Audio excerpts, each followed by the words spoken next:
Ex-Prime Minister Adam Lang's staff employ a ghostwriter to complete his memoirs after the death of the previous ghostwriter. Reluctantly taking a lucrative job, the ghost travels to Lang's retreat and begins to work while Lang has to deal with allegations of war crimes. And as he sifts his way through the original manuscript, a document that's guarded to the point of obsession, the ghost finds himself drawn into an increasingly dangerous and suspicious web of lies and cover-ups that point to the ex-Prime Minister's inappropriate involvement with foreign powers. Turning from mere rewriter of the manuscript, the ghostwriter finds himself investigating Lang's past, finding connections from his youth that begin to point towards ulterior motives for his putting Britain into war, and the subsequent decisions to torture suspects from that war. Against a background of protesters and shadowy figures, the ghostwriter begins to uncover a disturbing and inappropriate alliance with the last remaining superpower, as his life comes under threat.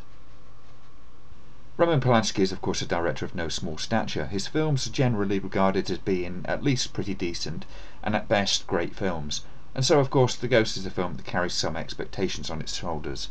Sadly, even from the trailer it seemed apparent that this film was going to be flawed to a not insignificant degree, and as I sat down in the cinema to watch it, I sincerely wanted to be proved wrong. Well, I was unfortunately disappointed. Where to start?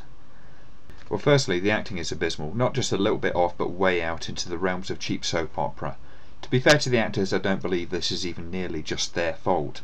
Every line, and I mean every line, feels hopelessly forced to a degree of a hostage video.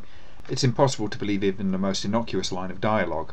Ewan McGregor doesn't project as a likeable person, and his portrayal of the ghostwriter is marred by the character just being a weak and bland mechanism for moving the tale of Lang along. Of course, this is essentially his purpose. The story isn't about the ghostwriter, but it would have helped if this wasn't quite so bloody obvious. His decisions as a character, like the dialogue, simply seem so ham-fisted and contrived that it's just painfully clear that his function is to take us from one piece of evidence to the next, like a cheap tourist guide to Lang's duplicity.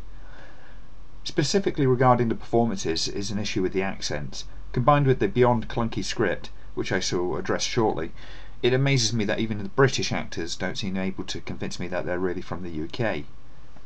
Then of course there's Kim Cattrall, who, despite for some reason I can't quite figure out, I've always wanted to like, just can't do an English accent worth bothering with. They should have made the character American and left it at that. Indeed, that would have added to the plot significantly. Instead we have to sit through the performance of an actress who almost always seems rather as though she's putting far too much effort in, like she's trying too hard, coupled with a delivery that would sit along a Dick Van Dyke level of subtlety. Any goodwill towards the cast that the viewer may have from their previous efforts is brutalised by what I like to call the Friends effect. What's the Friends effect? Well, it's this. When the TV series Friends featured British characters and indeed not only set itself in Britain for a few episodes, they hired some fairly high-profile British actors, some talented actors, that without exception all became parodies of British people, grating, irritating stereotypes generated by someone with no ear for the British accent, or eye for the British character. I enjoyed the series Friends up until the time that they started spewing these anodyne lazy cliches onto the screen in an attempt for cheap laughs, and I couldn't watch the rest of the series because of the decision to make every English character a plummy-mouthed fop. I lost my confidence in this film when Ewan McGregor started bleating out crummy lines with an accent and delivery that was an insult to the audience and a letdown to himself. One can only draw the conclusion that this film is specifically and purposefully not aimed at a British audience. Rather, it's aimed at an American audience, which seems like a waste considering the subject matter.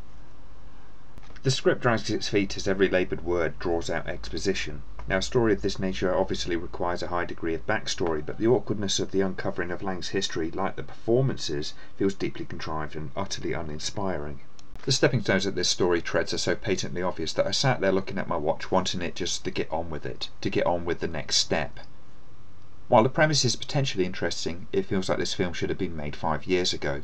The well-known suggestion that Lang and his wife are representations of Tony and Cherie Blair just means that this is already way out of date, and it offers no more than a conspiracy theory. It's a rather bitter attack on a former Prime Minister, which is fair enough because there's plenty to legitimately criticise. However, it's also deeply patronising and simplistic, as most conspiracy theories ultimately are.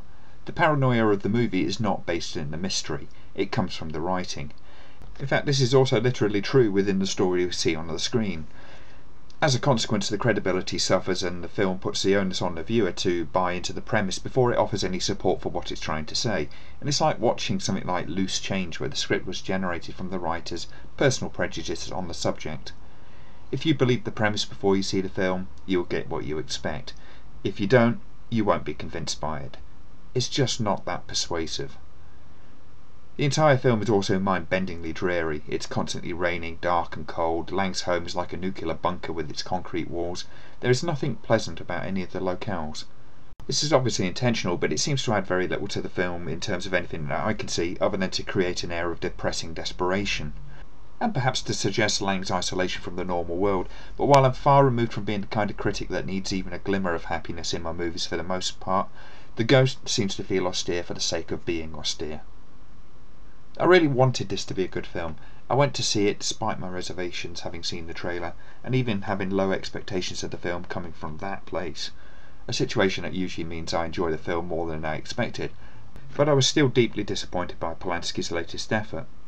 The overall treatment is crude and poorly realised, the premise has its agenda, and refuses to explore the complexities of the characters' motivations, and the surprise ending, while being mildly surprising, has absolutely no impact on the story. Honestly, you sit there and go, oh, okay, then you leave the cinema, not caring about how things turned out. A twist needs to do something important. It needs to resonate backwards through the movie, and change how you perceive the important moments, and indeed appreciate the moments that seemed insignificant at the time. This movie is utterly unchanged by the finale, and its closing scene is just pointless. I know that the expectations from a director like Polanski immediately put it up against a high bar, but this is just a bad movie. And I want it to be good so much. I want to be wrong about The Ghost, and if you've seen and enjoyed this movie, then please leave a video response and tell me where I'm going wrong. Maybe this is what the events of Polanski's life at the moment has done to him. I'm not even convinced that he directed this, but maybe that's just denial. The actors seem to be flailing around a weak script undirected, and the cinematography is hopelessly depressing for no significant reason. I wish I could say a good thing about this film. Well, okay, Pierce Brosnan was entertaining, and he does have some decent character moments. He amongst all the performances stood out as being the only one not totally off the mark. But that's about it. The rest is hokey, awkward, and by the numbers.